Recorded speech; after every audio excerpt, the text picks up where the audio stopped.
This podcast was recorded on the land of the Gadigal people of the Eora Nation.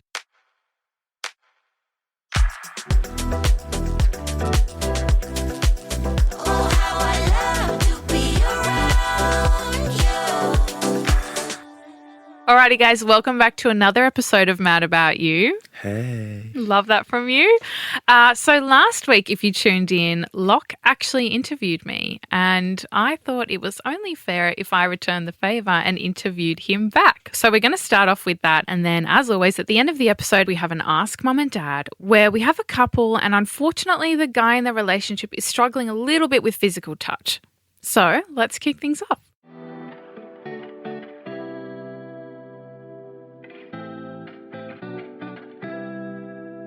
Lachlan, you're my guest for today. Am I in trouble? Yeah, you are. So I feel as though our listeners have a pretty good idea now of who I am, not only with your interview, but also with how much I kind of share online about my life. You're not so much of an open book, I feel. What do you think the most common misconception about you is? I don't know. I mean, I don't really know how I'm perceived by people, so it's hard to answer that. But I don't know. I think when you look at someone's life through, an app, whether it's photos, videos, and, often as, it's sort of the buzzword that's thrown around within social media is like it's a highlight reel of someone's life. I think you would look at their life and think that they have it all put together. I think maybe that's a misconception for me, like I work, I have a business, I'm married, I have a beautiful wife, I have a kid, and, it looks like you know what's going on. But, I think my mind is a tornado most of the time, and my thoughts are everywhere, and, I struggle rationalizing certain things, and, I always double guess myself if I'm taking the right path in life or if I should have, dived down somewhere else and, turned over a few different rocks, and, I'm constantly worried that things are not going to play out and be right. And I think that you might not see that through photos and videos of smiles and laughter and fun and happiness. It's but I think that might be a misconception for me, but I think that's probably a lot of people probably go through something kind of similar. So what do you think is the biggest thing then that you don't have a handle on that people would assume that you do? I mean, I'd say life in general, like it sounds cliche, but I think that, everyone is kind of just, bullshitting their way through life, and I think that a lot of people have no idea what's going on, and they're learning as they go, and as you get older and more life happens and you have a kid and you add in responsibility, whether that's, we're wanting to buy a house at the moment, and it's, so we have a place for our family to sort of reside and feel safe and have a place of their own, and that we can make our own and make changes to and do things. And you start learning about, whether it's mortgages and comparison rates and offset accounts and all these things that you just have no idea about, and it's overwhelming, and, it's a lot to take on. So I think, it might sound cliche, but just life in general, I think I don't really think that, I think that with Fletcher coming along, I wouldn't say I'm thriving. I'd say I'm surviving. It's hard. Yeah. Would you say then that you're a little bit unsure of yourself since he's come along, or is it kind of the same that you have been, but maybe everything's under a microscope? I wouldn't say I'm unsure of myself. I would just say that perhaps having a kid and your sole focus, understandably, is that little thing, and keeping it alive and making sure that it's happy and healthy. And I think that perhaps you might lose a bit of yourself in the process. You lose your identity. Sure. You might lose, like I've seen my friends twice in 6 months. I've, there's weeks where I don't go to, the gym, where we're just too busy and with work and looking after him, and he needs his help, or he might be not feeling, there's just, and you lose the little things about you that make you. And I think that that's probably something that I'm dealing with or going through, but not saying that that's a bad thing. It's, I look at it as temporary, but yeah.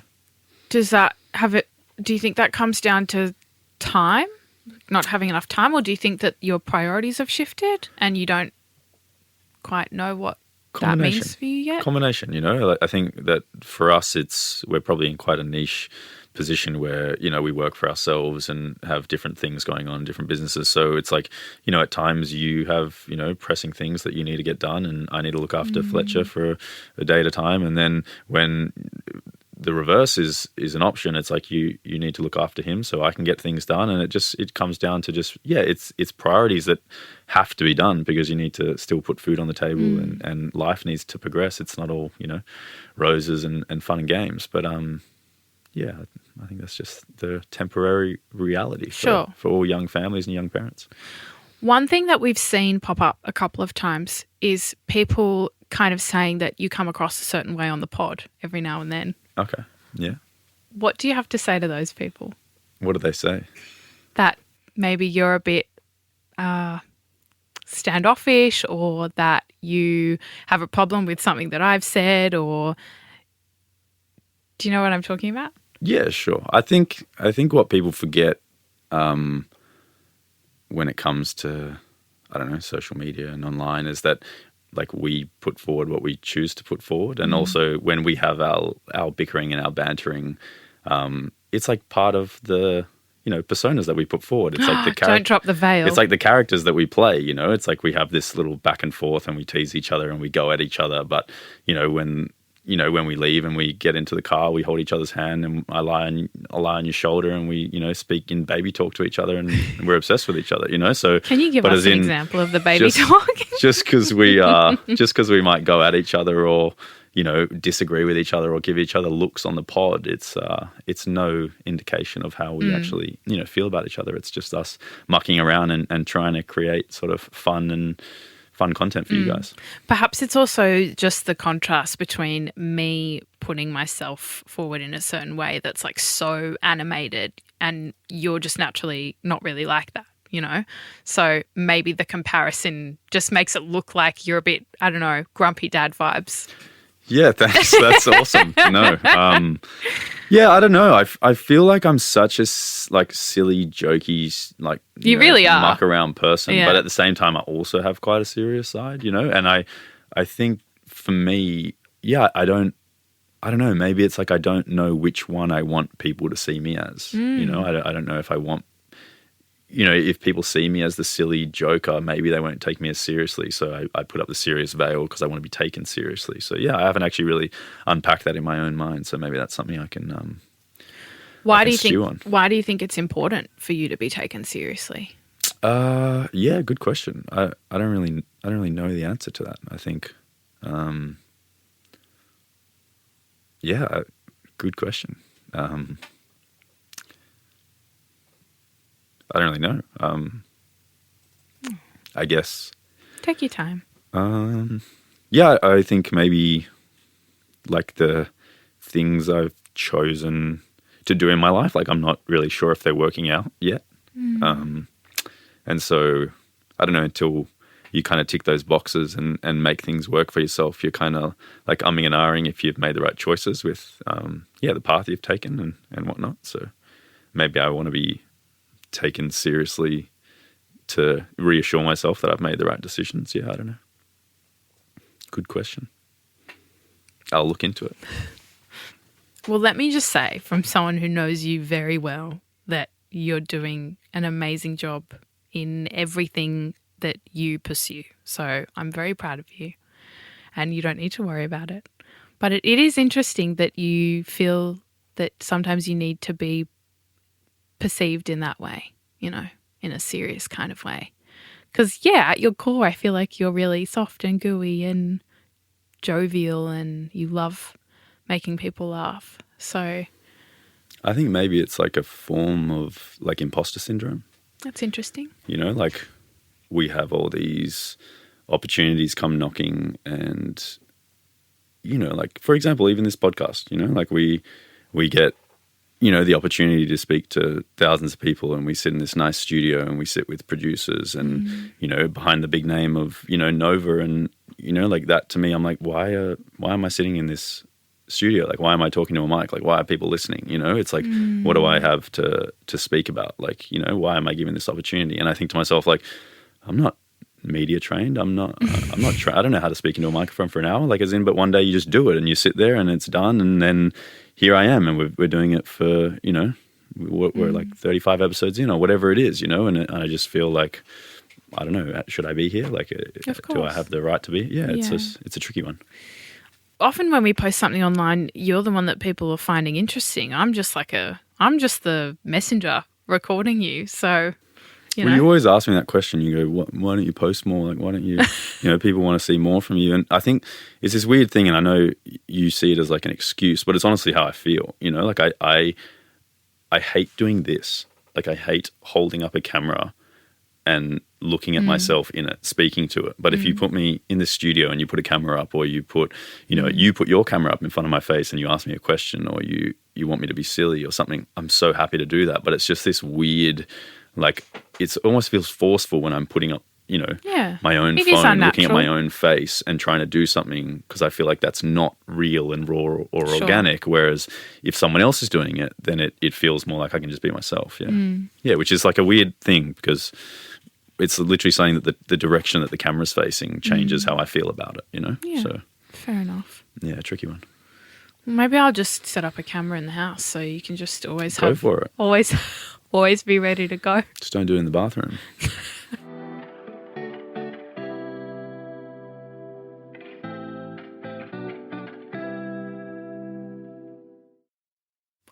I think a lot of people would say that you're more vulnerable than most men, at least in public, in the public eye and online.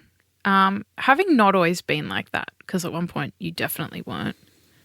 Like vulnerable in general, or in general, probably, yeah. Do you feel that the public representation of such a person is important for men?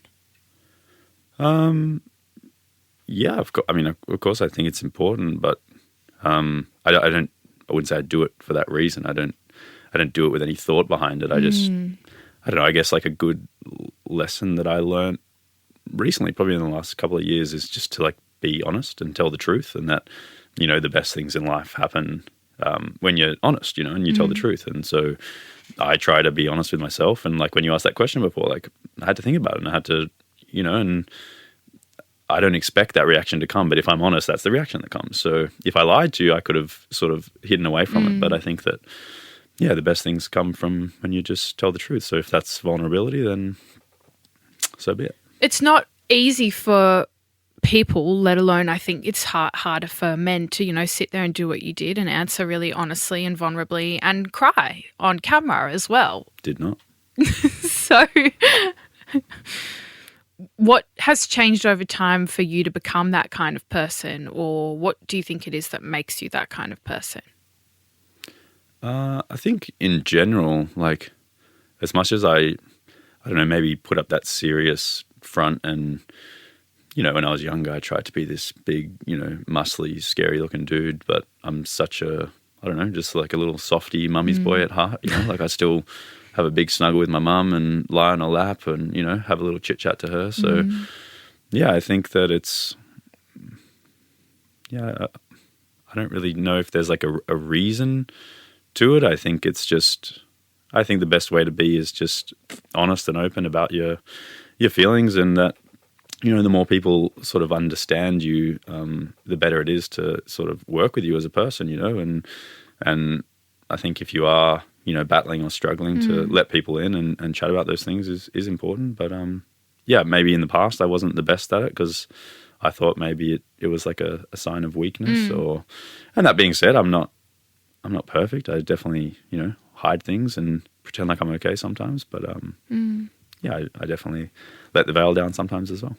As someone who knows you really well, I find it really interesting that you're, I guess, so willing to be open and vulnerable in a space like this, when I know that sometimes you've actually withheld information from people that you're closer to because you don't feel comfortable having that one-on-one and sharing your experiences with them in a vulnerable kind of setting. What do you think it is that... What do you mean by that? Give me an example. For example, if there's been moments in life where things have been tough or difficult, you tend to keep it to yourself, or you share with me, but you won't share with other people. Why is that, do you think? I would say I just don't like being a burden on others. And I don't know, everyone has so much wild stuff going on in their lives. And I think that's what sort of made me, I think you have helped me be more open and honest and vulnerable, because I think it's such a valuable trait that I see in you. So it's like something that I want to emulate.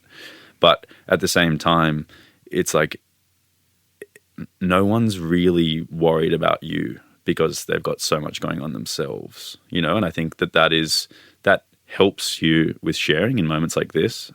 And then that being said, these moments also feel really strange because it's you and I sitting in a room talking to each other. So I'm not thinking when I have these conversations that it's going to be listened to by tens of thousands of people. I'm sitting with you in a room having a conversation. So that's, I think, this, false dichotomy of what happens here.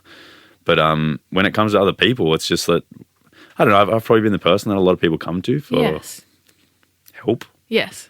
So it doesn't feel right. Oh, honey. To put stuff back onto people who I know are struggling with stuff. And I know that I can get through it myself most of the time. And I don't need many more people than you.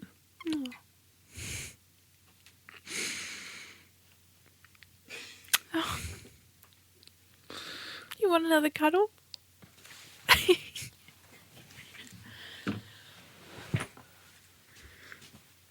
What is happening? You made a comment about people not worrying about other people and only have time really to worry about themselves, and that's why you don't feel comfortable maybe sharing. It's not having the time to worry about. It's just when you know that other people are going through stuff themselves, and you know that that's taking a lot of their sort of mental capacity and a toll on them. It's like you don't want to add. It's like Sure.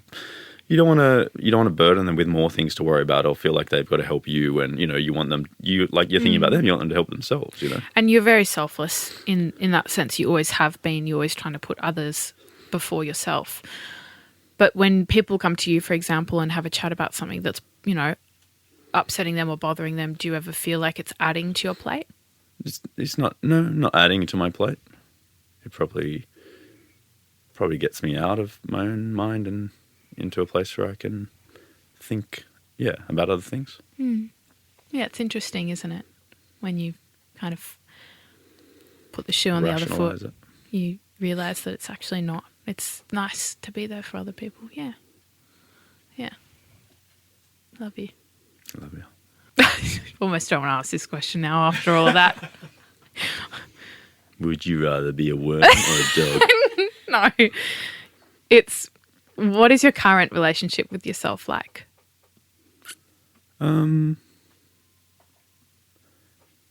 It's pretty good, I'd like to think. Being like a dad or a father brings a lot of value into your life, I think, and a lot of purpose and meaning. I think I felt that surge of purpose and meaning, probably even when we got married, and when you leave, that ceremony in that place, it's like the next day, you're not just a couple living in a house, you share the same name now, you're starting to build something as a family. So, I felt that purpose and meaning, and then I think I felt that tenfold when, our son came along. And I think that, every day, no matter if you're having a good day, a bad day, if things aren't going your way, or, if you've taken care of him and he's in bed at night and he's happy, you feel successful at the end of the day, no matter what's going on, and it feels, it just brings a lot of joy and value to your life. So, that's really, I don't know, helped. But as I said before, I've probably shied away from a few of the things that make me. As I said, probably temporary. It's not something I'm worried that I'll never get back. It's just the way it is as new parents and a young family. But I'd like to think, being having a child has made me probably a better partner to you, and I don't know, more appreciative to my own parents. So probably made me a better son. Probably I would say the one thing it hasn't done is made me a better friend. I definitely haven't had the time or capacity really to to check in with people as much as I'd like, or see them, or you know, I think that's or probably natural. be the person that consoles them about their problems as much, because you know we're dealing with our own. So probably that's been probably something I'm not proud about at the moment as a person. You're not doing anything wrong there. I think Not wrong. I just I feel like that's close friends always understand that this is the a part huge that's transition. lacking. Takes a long time, and your time's just spread very thinly. So, Unbelievably so. if anything, I'm sure they're surprised you're not complaining to them more about it. Just you.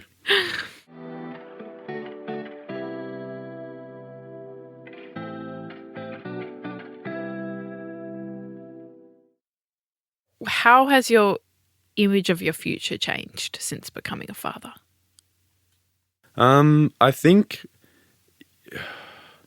like your ideas about life and success and what matters, or what you think matters, like really shifts when you bring life into the world. And I'm sure that plenty of people understand this, and I'm sure that there's, you know, those who can't. I don't know, maybe you can grasp at it. But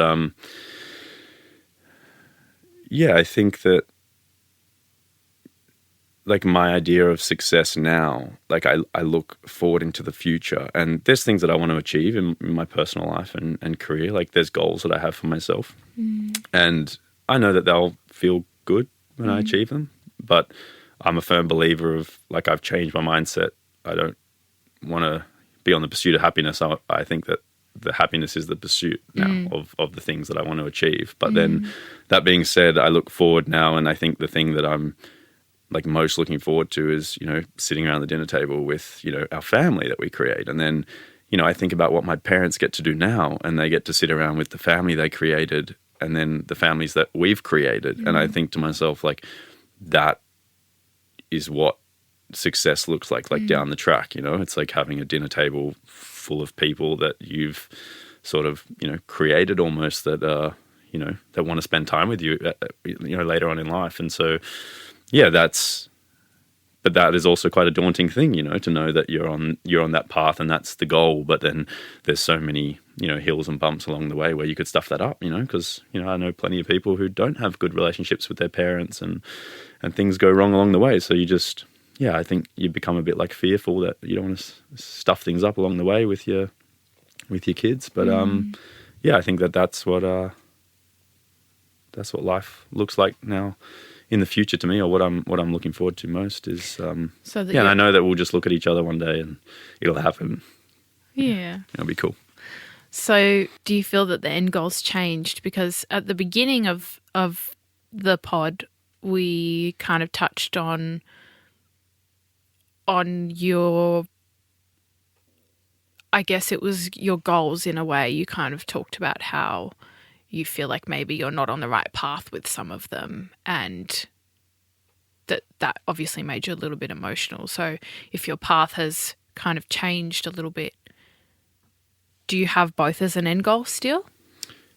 Yeah, well, I think your values shift and your perspective shifts, but there's still plenty of things I want to tick off for myself, just to, you know, like they're things that I've wanted to do for a long time that I think I owe like service to myself to chase after them and attempt to achieve them. But then I also have newfound goals, which is, you know, having a happy family and a great environment at home, and raising, you know, all-rounded kids that are, you know, smart, think for themselves, sporty, athletic, whatever it is, love music, creative, you know, like it's your goals shift and they change. But as in, that's not to say that I can't still have the selfish goals as well as the, you know, family orientated ones. If you could only pick one.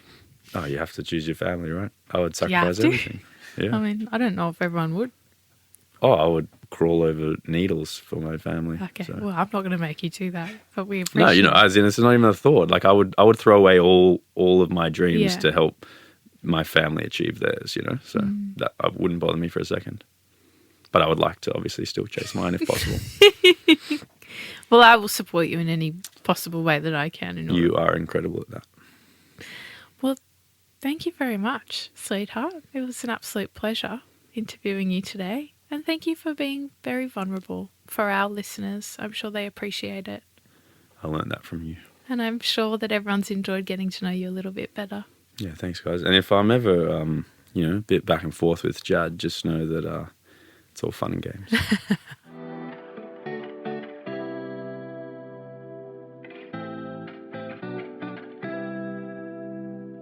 All right, guys. Now we've pulled it together and we have a Ask Mum and Dad for you to end this week's episode. Now, as you guys know, you can always feel free to write them in to madaboutYou@novapodcast.com.au or feel free to DM us if you want us to get into anything together. But here goes. It says, my boyfriend really isn't an affectionate person, so much so that once his mother told him not to flinch when I touched him. I was okay with this in the beginning of the relationship because I just really liked him so much so that I thought I would be fine without these things. Anyway, as time has gone on, I've always been less and less able to feel fulfilled when I can't interpret any appreciation from him, as I've never received any physical validation or compliments from him. I cried to him last week because I didn't even know if he was attracted to me. I've brought up my concerns. Fair enough, Joel. Sorry. Pause. Not only physical touch, but like words of affirmation. What's he providing? We'll get to it. Is he a golden retriever? He's just getting you stuff all the time? I'm not sure. It says, I've brought up my concerns about this in the past, and once it got so bad that I broke things off, but he insisted that we try again because he apparently loves me so much. So essentially, I'm just confused. A part of me doesn't believe that he really loves me because if he did, surely I would be able to at least feel it, or am I asking for too much? And is this just what guys are like in relationships? Just as a side note, we get along so well and rarely get upset with one another. If we do, it's usually me being confused about his feelings towards me. Help. Is it your brother by any chance? Sheevers, it could be long lost. It's giving platonic relationship. That biological non-attraction that you have to your siblings. No, it's not. It's not men in general. Oh, no way. I can't stop touching Jad. Yeah, there are times where I'm trying to eat a sandwich and Locke's giving me a cuddle. I'm overstimulated. Stop kissing me. Yeah, so I don't think it's that. That sounds odd. I would really struggle to feel like someone was interested in me if they weren't complimenting me and also never touched me and flinched when I tried to touch them. How has this even worked for as long as it has? I'm confused. Yeah, it is a tricky one. And I think that it obviously sucks that you really need that, and it's like you're polar opposites. It's not like he's not really physical affection, and you're kind of like, yeah, I could do without it. It's like you obviously really need it, and he's not going to provide it. And then when you've had chats about it, and you said you left him even at one stage, and he sort of reeled you back in by telling you he loved you. But I don't know. I feel like if you can't really service the needs of your partner, that is, it's not going to end well. And I'm sure that, let's say 2 years down the track, if you're still kind of not getting that from him, I think it could turn quite sort of bitter, and resentment could sort of trickle in. So yeah, that would be really difficult, to be honest. And I understand having different love languages. I would highly recommend you both hop online and do the love languages test, because you might see how you both give and receive love is totally different. It sounds like it is. And maybe he's actually giving you a lot of love in the way that he knows how. But I totally understand you misinterpreting that, because I would feel exactly the same way. And I do really need a cuddle, and also often does that regular matter compliments. though? The love languages thing, like if she needs physical touch and he does it through gifts, does it? That's not going to work, right? Because you need to then give the love the way that your partner needs to receive it, right? Well, it's being mindful of the other. So if he just can't do physical touch, it's just not his thing. She's now mindful of that. Well, she obviously is already, but it's him at least being aware of how she gives and receives love too. And maybe the way that he gives love to her is a way that she hasn't recognised as love giving, because it's not the way that she would do it. Sure. But if she needs the physical touch, does it counter it? As in, would it be enough? If it was gift giving and he comes home every day with a little treat, and she goes, okay, that's how he shows love. Would that counter not getting a kiss and a cuddle and holding hands? And, I don't know. Each to their own. For me, no. I need someone who can have a cuddle. That's just, for me, that's something that calms me down and soothes me, makes me happy and brings me joy. I love a cuddle. So if you never cuddled me, I'd feel like you hated me. So, yeah. But some people do kind of navigate that situation.